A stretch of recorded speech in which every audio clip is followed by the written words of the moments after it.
Well, today's gospel reading depicts a sailing trip across the Sea of Galilee. The Sea of Galilee is the source of the Jordan River.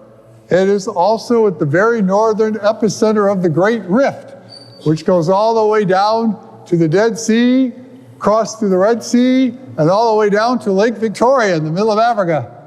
It's the biggest crack in the world. And a lot of it, part of it's filled by the ocean. I mentioned the Red Sea. And even though it's at the northern end of this, the Sea of Galilee is actually below sea level. If you dug a canal between the Galilee and the Mediterranean would pour into the Sea of Galilee. So no one's going to dig that canal. It's also very tropical. Bamboo grows all around that area. That's how warm and humid the Sea of Galilee is. And on the northern end of the lake is the mountain.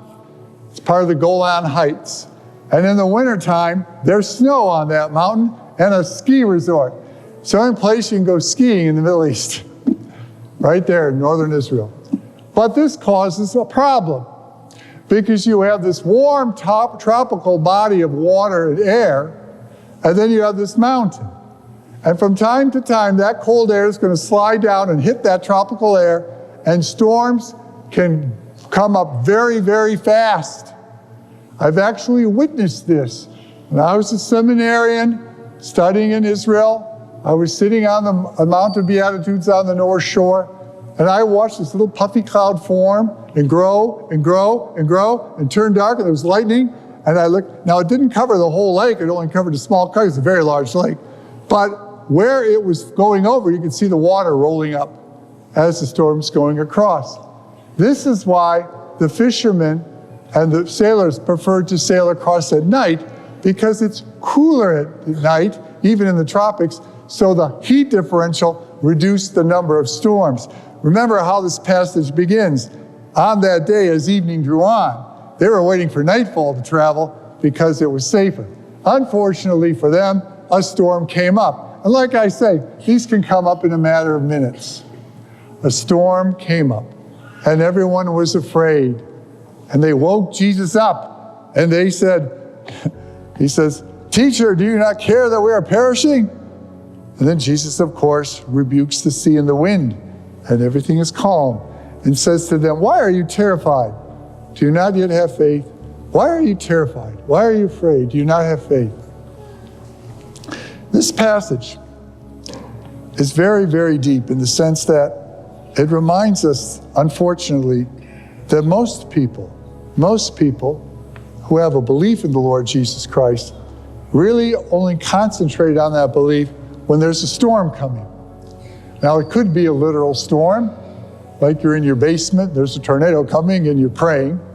But more often than not, a storm can come in the way that the doctor gives you a call and says, "We saw a mass on the x-ray we did, we need to take a biopsy." Or a storm could come about if you're called into the boss's office and saying, "Sales have been slow, so we have to cut back." Those are storms. Those are different kinds of storms, but those are still storms. And that's when we look to the Lord. That's when we shout to the Lord. That's when we're like the apostles saying, "Teacher, do you not care?" And they wake Jesus up. But Jesus was always there in the boat, wasn't he? He was with them on the land before, and he's going to be with them when they get off the boat. Just like Jesus is with every one of us now. He's there to call to when a storm hits your life, but he's there too when things are going well.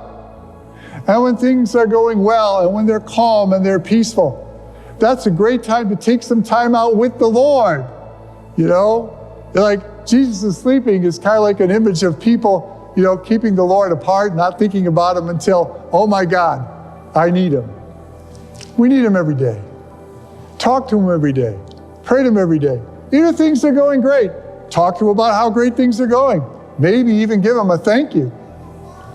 And when you're doing this, and you might just find that over time, if you call to the Lord when things are doing good, your faith deepens. And when those storms come, and they come for everybody, you won't be shouting in panic.